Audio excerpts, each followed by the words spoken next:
Yo, shout out to the Most High. It's always eyes even when our Lord say this L-Deez, also known Lawrence and One, for another episode I Need to Know. And my special guest, introduce yourself. Chris Lockett, the Jew Thief. Peace and blessings, kings and queens. What's up, Chris, baby? Nothing much, man. Nothing much. Check this out, man. I like to ask all my guests this. I like to ask people how they got their name, but I want to know this. Were you called something else originally? Did you ever go through a slew of rap names? No. My only rap name has been Chris Lockett, but my hood name is Cedar. Cedar! That's the hood name. How did you get that name? Give it to me by my big homie Scully G. Shout out to Scully G. Peace and blessings. Scully G came, well, get a little closer to the mic. Let me see. I came home from Hawaii in 94, and Scully G he had just came home, and he was messing up all the little homies' names. So he just called you whatever he want to call you, and that's how most of the people that was around that area got their nickname, because he couldn't remember shit. He just, that's Cedar, that's Jada, that's how it happened. That's funny though, because that's how nicknames are. Yes, sir. Like most of your names, like you have two different type of names. Like you got two families. Mm-hmm. You got a family that's given, like a name that's given, and then you got one that you usually choose. Yes, sir. Like I'm L-Deez, right? Yes, sir. You know what that mean? No, sir. Dog. A lot of people don't know that. Yeah. You know, motherfucker be like, I remember this motherfucker gonna say, you know, I'm square, but these motherfuckers were squarer than me. So, you know, I kind of get irritated with a nigga that's square than me. I'm like, oh, God. So my brother said, hey, man, to this famous producer, he said, hey, man, this is my brother L-Deez. And then his square ass panic was like these nuts. And I said, yeah, nigga, if that's where they want to start, nigga, at these motherfucking nuts. You know what I'm saying? For sure. So you got Kevin Lockett. Who is that? Kevin Lockett, that's my big brother. That's what my Instagram is. My Instagram is titled, paying homage to Big Bro. Who was he? He was the foundation, for the Lockett family. He the one that, he was the breadwinner for us. Okay. You dig what I'm saying? Yes, sir. And how much older was he than you? Like, imagine, 7 years, something like that? Around that, yes. Yeah. I'm the baby. Kev, if my brother was still alive, he'd probably be around like 57. Okay. So he got me about 10 years, because I'm only, He got me about 10 years. Okay. So your early work was on the Delinquents album, right? My first feature was Our House, Bosses Will Be Bosses. Yeah, talk about that. That was 98. That was 98. You got a pretty good memory. I know what I was doing in 98. Say something slick. Talk about how you got the feature. Man, I probably was fresh out, and V knew I loved to rap. He probably was just trying to keep me out of trouble. You know what I mean? Because when I was on the field, like a lot of good men invested in me. You know what I mean? And they would just pull me in, and, the thing back then was trying to keep me off the corner. I was old school corner boy. You want to stand on the corner all day. If you ain't in the hood, you feel like the world passed you by. But they got me in the studio, and I had a bunch of raps, and I think G-Stack had me rap that verse over about 20 times, because this was back in, I want to say we was on DAT machines for sure. Yeah. It wasn't as fast as everything. You wasn't leaving the studio with no CD or the work or none of that shit back then. Yeah. And you wasn't punching in. Yeah. So now I rock my punch game now, but no. It was, nigga, you rap until we tell you to stop rapping, and if we don't like it, rap it again. Just like that. Just like that. He was like Joe Jackson in that motherfucker. No. Yes, it was serious, It was serious. So how do you think that the rap game has changed so much from the point that you started till now? Like, talk about some things that you see now in the rap game that you didn't think that you would ever see during, like, that time that we talking about. What I didn't understand, but now I understand it's a few different sides to the music industry, the rap game, however you want to say it. In the beginning, it was just being in there with your comrades that come from the same walk of life for you. In the beginning, making the music, like the squarest person you was gonna meet was like Jason Moss or Lev from the grill. Yeah. Like, other than that, it was like we in there with the homies from the village. We in there with V and his homies and my homies. You know what I mean? So you kind of thinking that everything is going to be like that. Yeah. You know what I mean? Familiar. Yeah. Understandable. You know what I mean?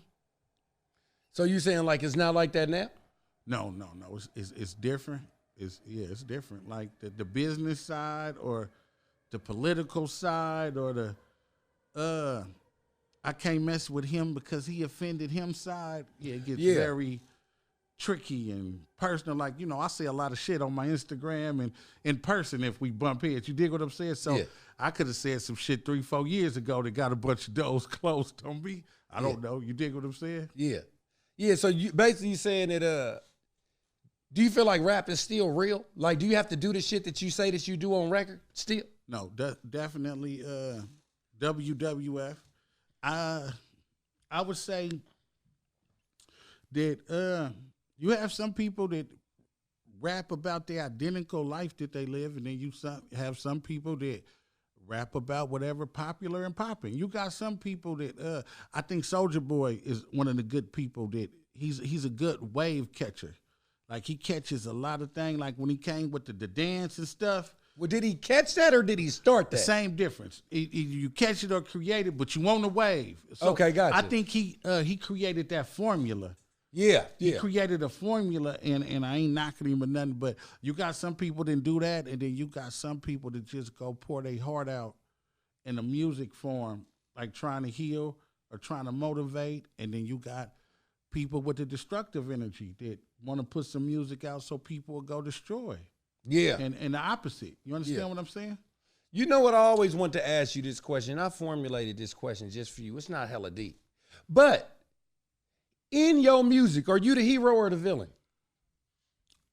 It's that's on the interpreter, the person that listening will decide that. Because, you know, the hero is a villain to somebody and the villain is a hero to somebody. So it's on the listener to pick how they feel about the character that they listening to. Gotcha. Okay. So how many projects do you actually have out now? I want to say close to about 12 or 13. 12 or 13? Yes, sir. Like available, like on Apple Music, Spotify, all that? Yep. Yes, sir. Which one is your one that you feel like, man, this is the one that I feel like is above the rest of them? Well, that's a good one. I would have to say maybe the All-American Shooter, Life and Times of Lieutenant Rail. That was like you said Lieutenant Rail? Lieutenant Rail, my comrade who passed away. Okay. I believe in like I want to say 2020, something around that time, and that's when the album came out. My bad if I made a mistake on the year he passed, but that album was dedicated to him. Gotcha. And I know that you Islamic. So yes, sir. When did you find Islam?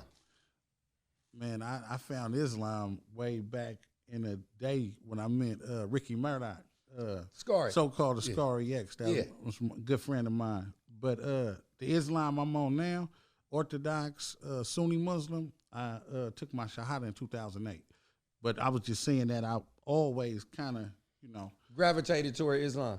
I gravitated towards things that made sense. And I always wanted to know more about our history. Because, you know, when I was coming up, they was telling us things. They was still poisoning us. They was telling us Christopher Columbus found America and the black men were slaves. And it didn't go past that. So I always wanted to know, what was we doing in Africa? Who was we worshiping? How was we? So I found some of those kind of answers with Islam. You know what I mean? It was Muslims over there, and there also was the religion that's over here. But I don't believe it. I don't know if it was called Christianity over there. I don't know. I don't believe that the same words in the Bible over here was in whatever they was dealing with over there. If any of that makes sense. Yeah. So when you say that you met Ricky Murdoch, yes, sir, and he introduced you, so were you once a black Muslim at first? No. I started off as Ansel Muhammad. It was Ansel Muhammad, to FOI, Nation of Islam, and you know I became the little militant racist.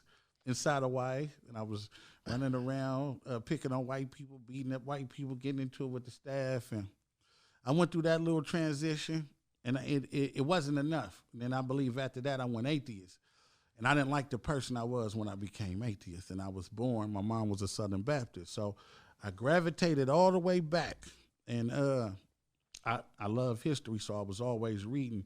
And the Prophet Muhammad, may peace and blessings be upon him, he has a beautiful story. So I think I fell back into it, reading a book that was dedicated to his life. And then I know in 2008 in San Quentin, I took my Shahada. Gotcha. That's dope. That's dope. So you said that you was an Answer El Muhammad. Yes, sir. Could you explain to me who Master J is? I met Master J before. Talk about that. I meant the Master J, if he was really the Master J, in the Hole in Cell in Santa Rita. But like the Master J was like one of the brothers that gave the Answer El Muhammad's the knowledge, or he was like a prophet. I mean, because I know Ascari thought very highly of him. I met him. Those brothers, they kind of they had the 5%er type vibe. Yeah. When they talked, it was a lesson, and they didn't regular talk. They're talking and they're talking about the mathematical equation to get to here to the sun and things of that nature. But he was real deep. He was real deep. Was he a tall or small man? I mean, what was his stature? He at the time I met him, he was probably a little bigger than me. He was humble. He had like a vibe about him, and he was real smooth, and he had a smile. He had a smile, and I don't know how I knew he was the Master J, or maybe he was in there and he was like jail famous. Jail famous is when you in a bullpen and there's everybody surround this one dude, listening to him talk and studying his movements and things of that nature. But I know I for surely ran into the Master J before. Gotcha. That's interesting. Wasn't it a story that he like beat up like 130 people or something like that at one time? He seemed so humble. I ain't heard that story, but he was real kickback and smooth. Yeah. That's dope. Do you put a lot of Islam in your music? I try to drop jewels whenever possible without it being conflicting. Like, I don't want to start the first verse on the killing spree and on the second verse make it salat. You know what I mean? Yeah. I try to tie it in and make it all make sense. You get what I'm saying? Like, I may tell you about the old cedar, and then I might tell you that I survived because the blessings of Allah. I didn't survive because of nothing I did. I was chose to survive. I'm here for a reason. I believe that. So, every time I thought the police gave me a pass or the bullets just missed me, nah, it wasn't no accident or a coincidence. It was the blessings of Allah. Okay. You did? Yeah, for sure. So, because you got like a street style, you know what I'm saying?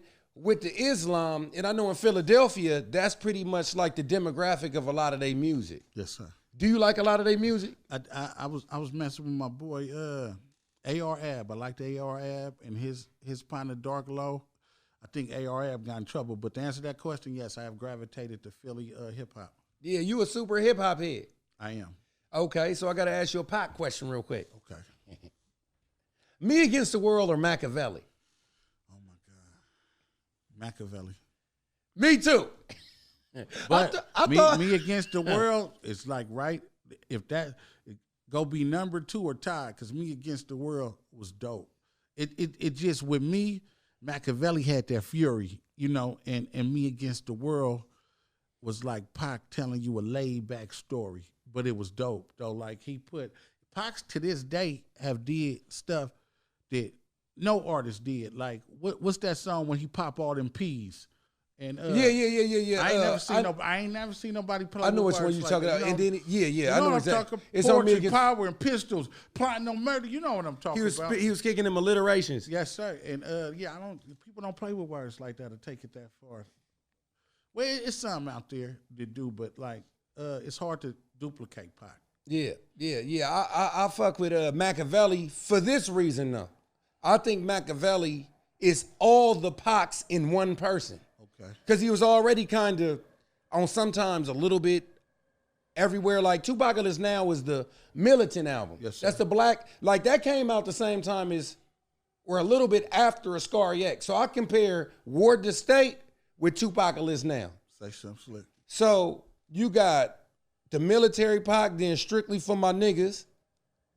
Then the third one, I forgot what that one was. But the fourth one was Me Against the World, the kind of humble. You left Tupac now out. That's the first one I said. That's Okay, the one I boom, boom. compared. That's the one I compared to Ward to State. Okay.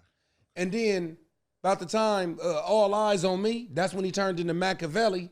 And then on the Machiavelli album, that was him at his height of all those people that I said. He was the military. He was Strictly for My Niggas. He was the ladies' man. He was all them on that.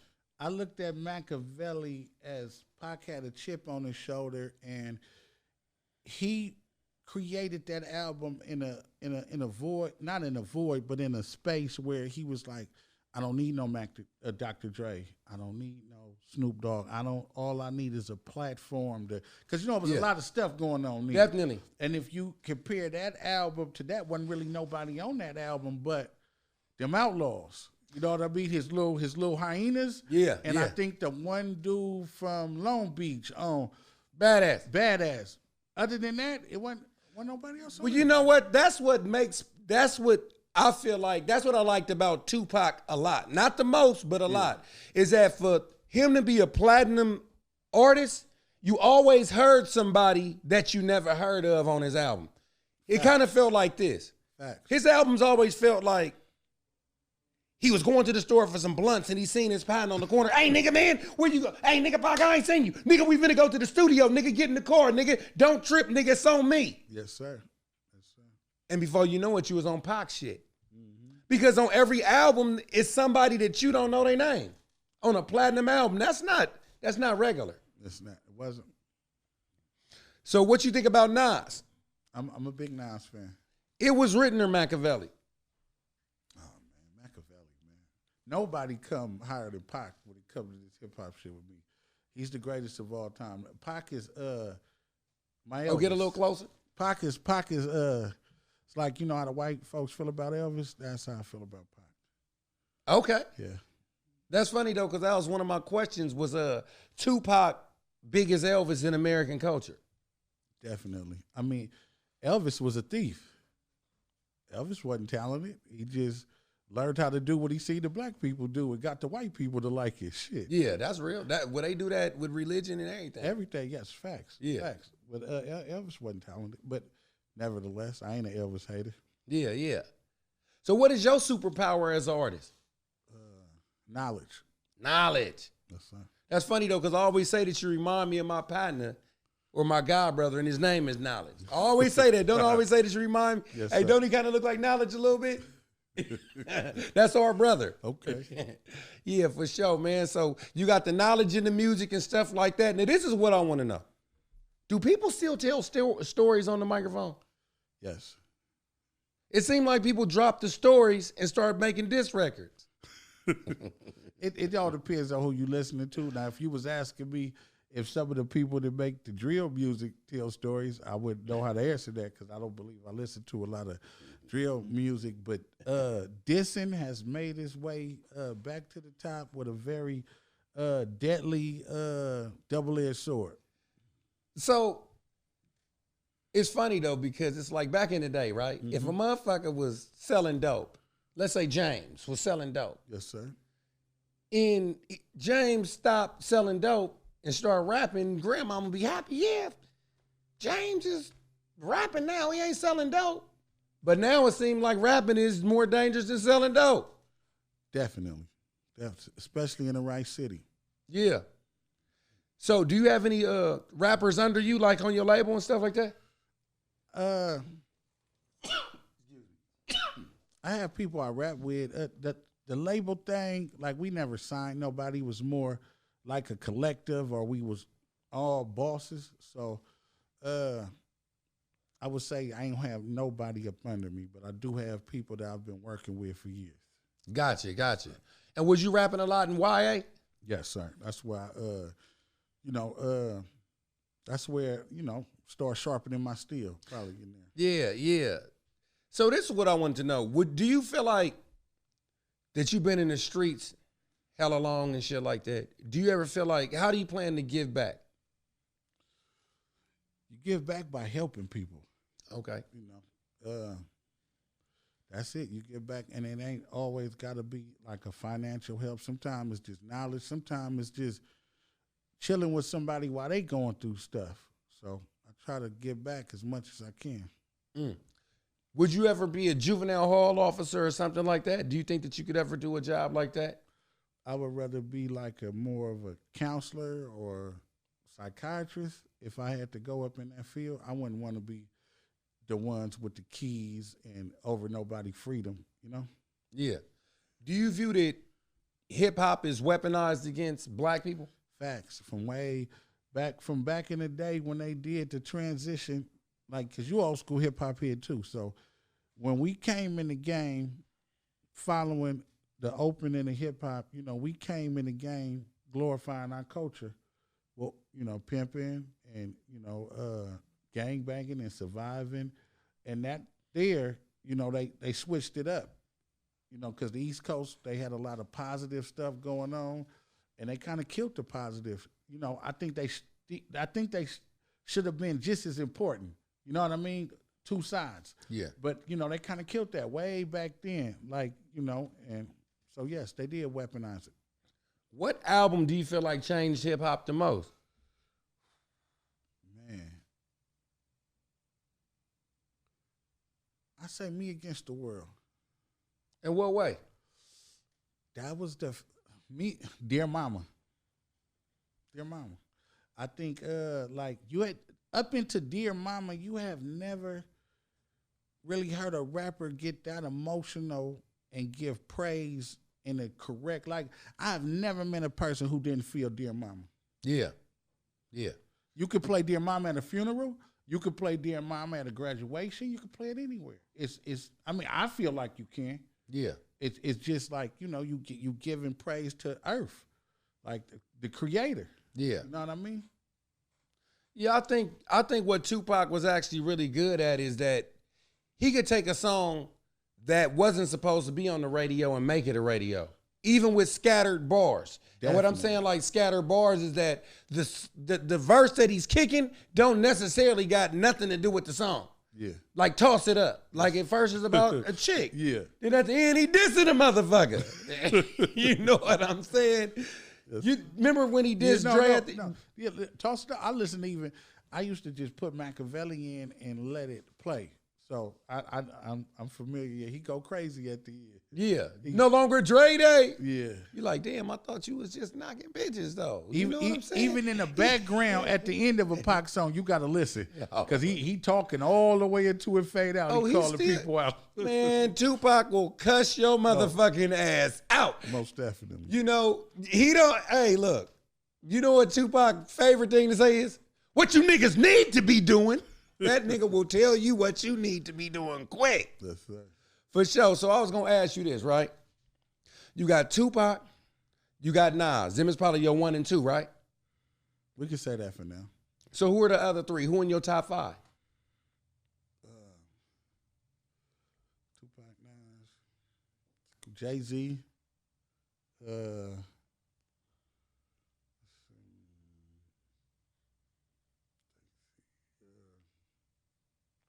I'm at 3.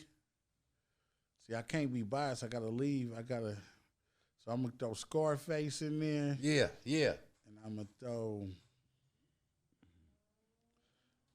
throw Kendrick Lamar in there, man, for the West. Kendrick, yeah. Not Snoop? Kendrick Lamar. Okay. I like, no disrespect to Snoop, but I gravitate to the wordsmiths. Not saying Snoop is not a wordsmith, but everybody on that list I just gave you, like, you know. So do you think that people still listen to words and shit like that while they? I do, but that's not what they giving the praise on. I feel like I listen to words. I listened to the whole Kendrick Lamar album. I thought it was dope, but then I started hearing people say that it didn't last long enough, like the effect didn't last long What, the new enough. one? Yeah. Huh. That's what I was hearing the critics saying, like, it was dope Monday, but on Wednesday it wasn't that dope anymore. And it really don't make a lot of sense to me to say something like that. But the thing is, like, people gravitate to what they like. I think it's real famous to crash and burn right now. Like to do the Pooh Shiesty, that come up and get a hit and boom, just burn. People expect you to do that. Or that's how people pick their music. Like they want to listen to the people that's in the headlines for dangerous things and the people that's fighting their baby mamas on live TV every day. That's kind of what makes you hot in a sense. Earlier you mentioned WWF. Why don't you spread some light on that? Well, you know, when we was kids, we probably, I don't know, I didn't even care if wrestling was fake. I just wanted to watch wrestling. It was a soap opera. Yeah, it was like a soap opera. But now that we kind of older and like if you exercise your common sense at all times, you know when something ain't right or don't seem right. Like me with the Tekashi 6ix9ine boy, yeah, I knew that was a play. Because it seemed like he could say anything. His music was selling, and it was just like, I feel like they planted him to destroy our culture. Like, okay, we're going to show you that we can get his fame and his money to anybody we choose. And let them do anything they want to do with it. And that's what they did with bro. That's an interesting way to look at it. Yes, sir. If you was podcasting, would you ever interview Tekashi 6ix9ine? No. Why not? Because hey, you know, if you I had me dying laughing. If I was podcasting, I would want to make everybody I interview with meaningful. I would want it to be people I pick, people I think that's interesting, people that I think will spread knowledge on my platform and things of that nature. Now, if I was on some controversial, trying to have people mad at me type stuff, I interview him. Yeah, I'd probably get that kind of reaction. But I kind of was. I'm not saying he's this or that, but whatever he got going on, I don't want no parts of it. So I would, because he told and stuff like that. I don't see. It's kind of, my thing is this. I don't believe Tekashi was a gangster, or I don't believe he was ever jumped in a gang or anything like that. So whatever he did in courts, he was exercising his rights as a civilian, because he never convinced me that he was from the streets or the element of the streets I come from. Yeah. You know, I listened to his little raps and interviews. He seemed like he was a privileged nerd. And he got some people around him and he took it too far. But it wouldn't be because of that. It wouldn't be because of that. Because in order to snitch, you got to be somebody that was a part of the underworld. You know what I mean? For me to call you a snitch, you had to be one of my colleagues. Gotcha. You understand what I'm saying? Yeah. So if he was never one of my colleagues or nothing, he was just an entertainer, man. It probably got in over his head. Gotcha. So would you interview any snitches if you had a podcast? No. What if? No. Not willingly. Not me knowing. Not me knowing that Brody crossed game. I wouldn't want to interview nobody that crossed game.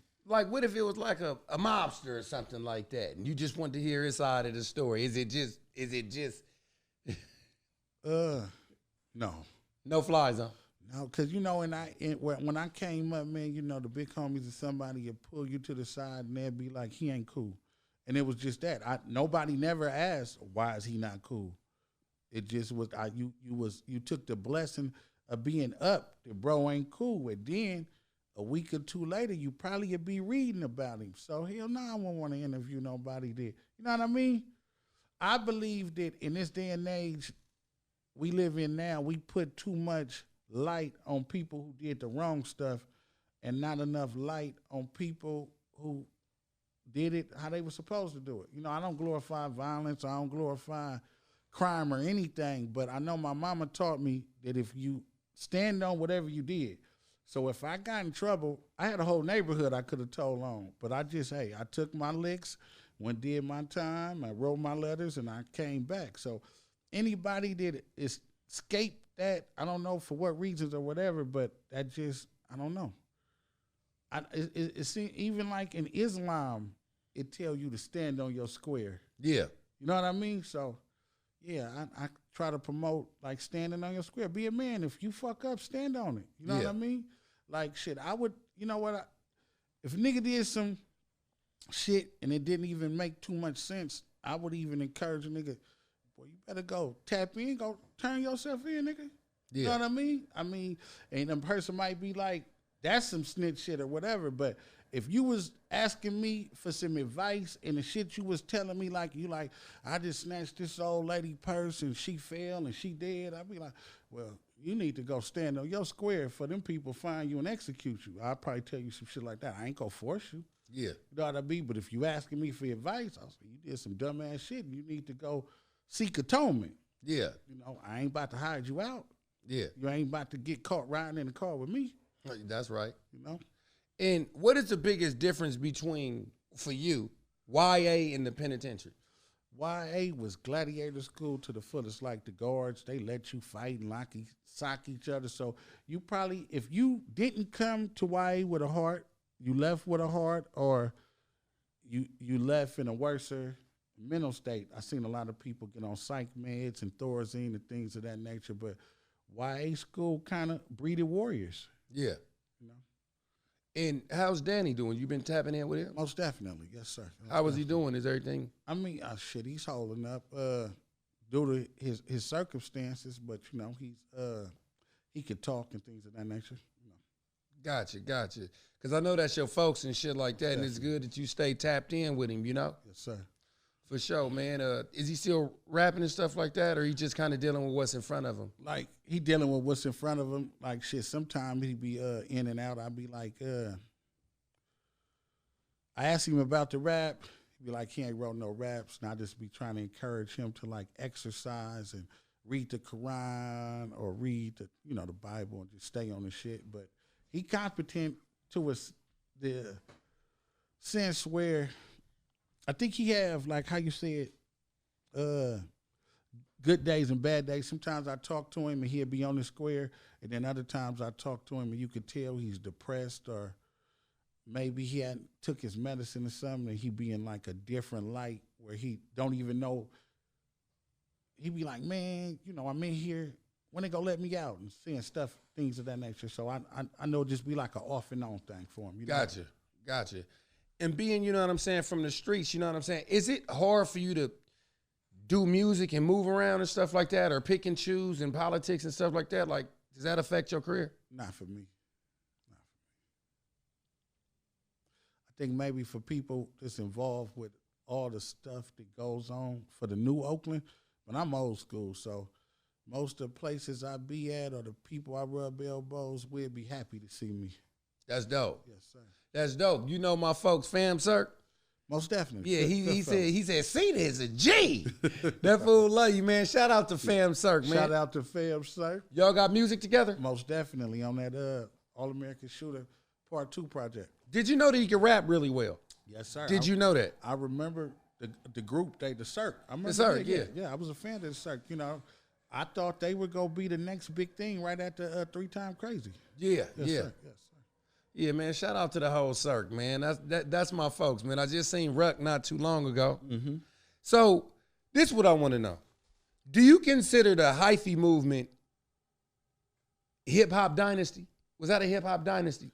Maybe to the people that were making hyphy music, it probably was. So what do you think that it's going to actually take? Because I think that the golden era of hip-hop for the West Coast was in the 90s, right? Yes, sir. Do you think that we'll ever see an era like that again? Man, maybe we won't see it, but it's possible that an era like that could come back. It's possible. Because, I mean, we got some, like, dope-ass artists like Lil Blood, you know what I'm saying? Jay Stalin. Yes, sir.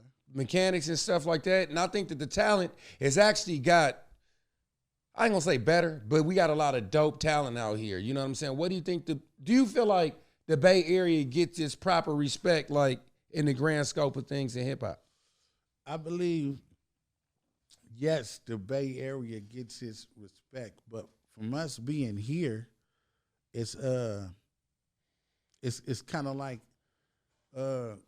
wanting to be worshipped because we are here in the Bay Area, but outside of the Bay Area, we definitely on a pedestal because of people like MC Hammer, because of people like In Vogue, because of people like Tony, because of people like Keisha Cole, because of Too Short, because, it's a long list of artists who have paved the way for the Bay Area. You know what I mean? But I think here we kind of get caught up in and what you call it, the bucket thing. The crabs in the bucket? Sir, yes, sir. I don't want to bust nobody's ears. Thank you for doing it for me. You a damn fool. Do you feel like you get the right push that you think that you need, you being a talented artist? Do you think that you get the right push? Man, I look at it like this. If you in a hole and you trying to get out of that hole, I think it's on you. So if determined, some people may get more help, but some people got to do it all by themselves and with the blessings of the Almighty One. I think I'm one of those people, you know. I think at this point, if a rope come down, I think it was suspect. I think I pull on the rope and the anvil go come down and hit me in the head. Right. So I would avoid any ropes coming down at this point. I would want to get my hands dirty. If you wasn't rapping, man, what would you be doing? If I wasn't rapping, what would I be doing? Same things I do now. Be a father, a grandfather. I'm working. I would like to be a mental health advocate. So something, man, just helping somebody. Gotcha. So what's your avenue to do that? Well, my avenue was to take a few courses and get with the right people so I can, advocate to the right people, Yeah. You know what's crazy? Because mental health, right? A lot of motherfuckers talk about mental health, but a lot of people don't understand mental health. Not even. You know, having mental health and being black is treated as a crime. Facts. You know, I was like taking a class where somebody was like, crazy or whatever. He was supposed to do 6 months in jail, but since he kept on acting out, he ended up doing 10 years. Yeah, I don't doubt it. So what population would you want to serve? Would you want to serve like kids or adults? I would want to serve my people because of what you just said, the way they look at it as a crime, being black and having mental health issues. And I would like to be a person that bring light to the system, as far as the system is responsible for a lot of the stuff that's going on in the world with this mental health. Yeah. When you take a person and you lock him up in a cage for 23 hours and 1 hour out for pie time, and you put him in a, you could be in jail for drunk driving and end up in a cell with a murderer and all that stuff. If you ain't got the right money or you ain't the right color to get out real fast, that stuff affects people in different ways. Yeah. And you could come home and you could think you normal and have an argument with your wife and trigger some bad shit. Let some of them demons escape and boom. And I do not feel like that these states that profit so much off incarceration do anything to help a man when he come back. Like, they don't care how much whole time you did. They just let you out. 200 gate money, nothing else. It should be mandatory that convicts have some kind of counseling or got somebody checking up on them at all times. Or, you know what I mean? Yeah. And they should be paying for that. You benefit from us working in the kitchen. You benefit from us doing everything. And everything done in the prison is in-house. So it's really modern-day slavery. On top of the guards act like plantation owners, then they let you back out in the world that's supposed to be free, and a lot of people don't know how to deal with, like, you. It's a lot of respect and boundaries in the pen. Out here, there's no boundaries. It's no boundaries. You're dealing with all races at one time. You're dealing with everybody's attitude at one time, and you gotta learn how to keep up with that fast pace. You understand what I'm saying? Yeah. That's why a lot of these road rage situations, you think sometimes when you see, I just seen a woman go into the dollar store, get into it with another woman over some stupid, turn into a physical fight, then a shooting. How does that move so fast? It's not really about the isolated problem. It's about people having other stuff going on. Yeah. You know what I mean? And it's triggering things. So I think mental health, especially with us, need to be looked at, and I think people need to step to the plate to start really helping people. It should be facilities out here when, like, hey, my folks ain't acting right. Okay, bring him over here. We go look out for him. You know what I mean? So I heard everything that you said, and I wanted to ask you this because I seen that clip. Yes, sir. What did you think about that? Was the girl that was the girl that shot her, was she wrong for that? No, you don't put your hands on nobody. You don't put your hands on nobody. My practice now is when people start unraveling that loud stuff, I try to get away from it. Yeah. And I hope you don't follow me.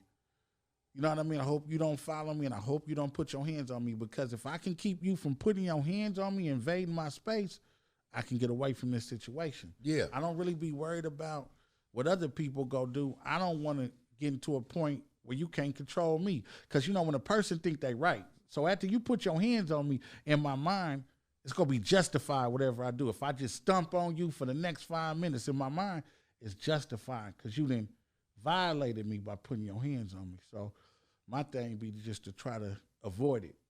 So you said something earlier, and this is what somebody told me. They said that if you go to the penitentiary for about 5 years, you can get a check for that.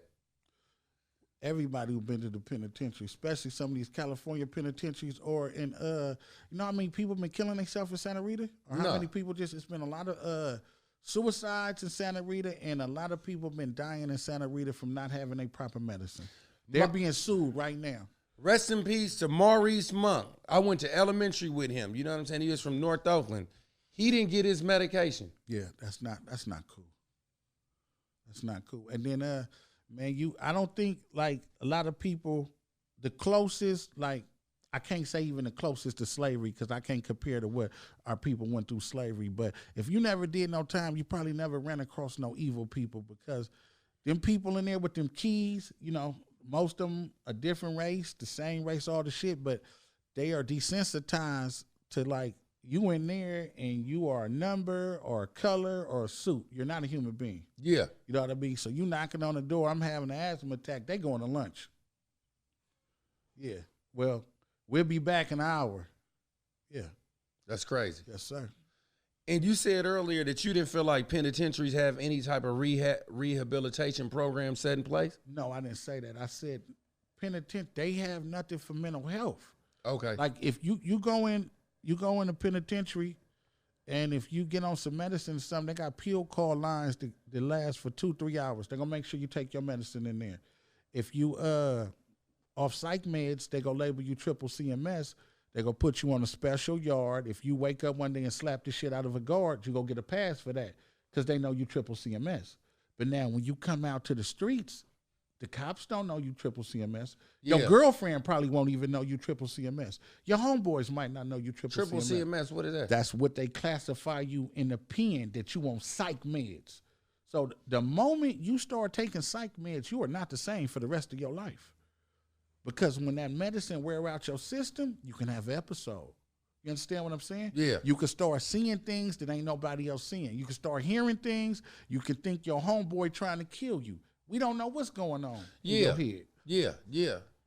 Yes, sir. So they need to do more for those people. You know what I mean? And then you got some people that's in gangs, or some people that's heavy into religion, and they start going through things in prison, and they can't take the medicine because they homeboys will denounce them, or they'll become leva. You know what leva is? The L? That means they don't mess with you no more. They don't talk to you. They might stab you up and all the stuff. So on one flip side, you could take the medicine and be a triple CMX. On the other flip side, you can weather the storm and maybe make it back to your folks and break in your own household free. Have an episode. So, you know, it's very. I was just a psychiatrist was saying that long terms of isolation lead to mental disorder. Now, I got a homeboy named Richard Gray. We call him the ruler. He did 11 years in the SHU. You know what the SHU is? The SHU program? Nah. The SHU program, and he did 11 years of 23-and-1. You know, read you your mail. You can't touch your mail. Special canteen. 11 years of that. Now, imagine a person like that coming home one day and just, like, if you say long terms of isolation leads to mental health. Was that a long enough term? Hell yeah. Yeah, 11. And then you don't even have to make it to the pen, because in certain pods in Santa Rita, they doing 23-and-1 in the yellow. You know, to come out for 1 hour a day, and you got to take your shower. You got to use the phone. You got to play your dominoes, whatever you like to do, everything in that 1 hour and back in that cell. Yeah. So you're really breeding mental health cases. That's what you're breeding in these systems. You know what I mean? Yeah. So I think that they need to step to the plate. Like you, it's a lot of programs. They help you get housing. They help you get GA and helping them get some help in their mind. Yeah. You know what I mean? Because, that's the basis of it. They need to look out. Because it sounded to me like it's just a revolving door, you know what I'm saying, to keep people just going in, back out because they make a lot of money keeping people locked up. I mean, the system is a business, and they don't never want to, like, the lessons I've seen people really going to jail is when Donald Trump was in.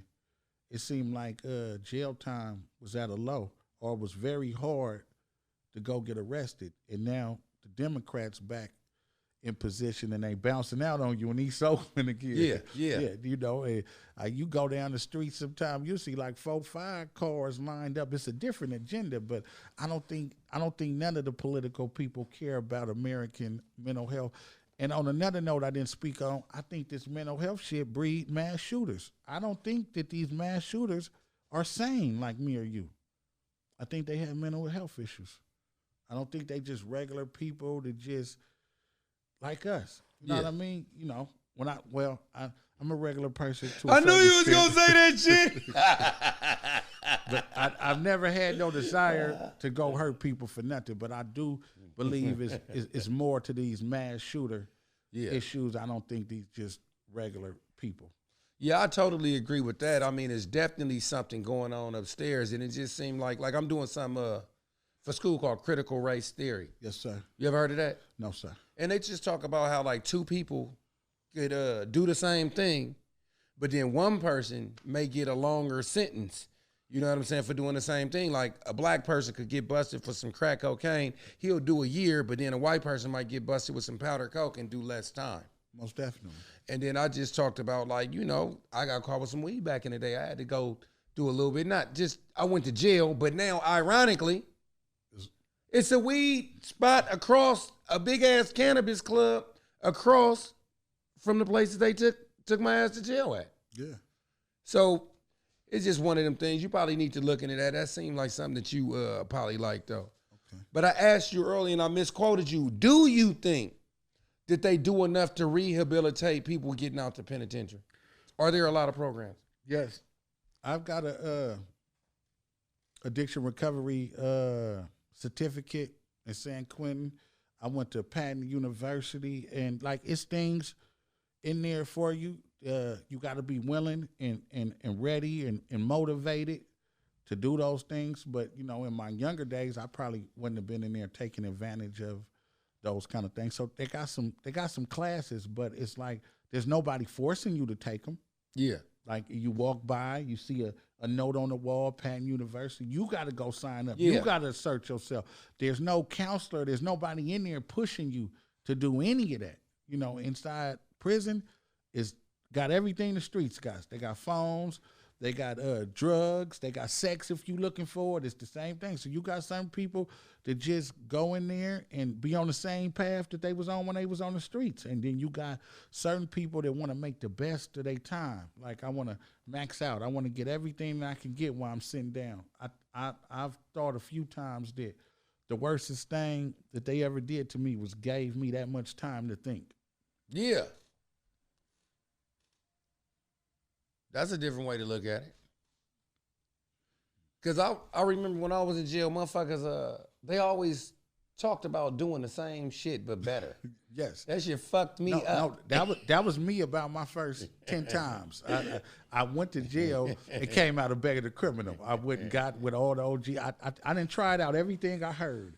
Every scam I heard in jail, everything, you know. But then it was a time where I really was disappointed in myself for being in jail. Like, I'm in here with all these clowns. I'm a clown now. And I had to look at it like that because that ain't really the place to be. And I was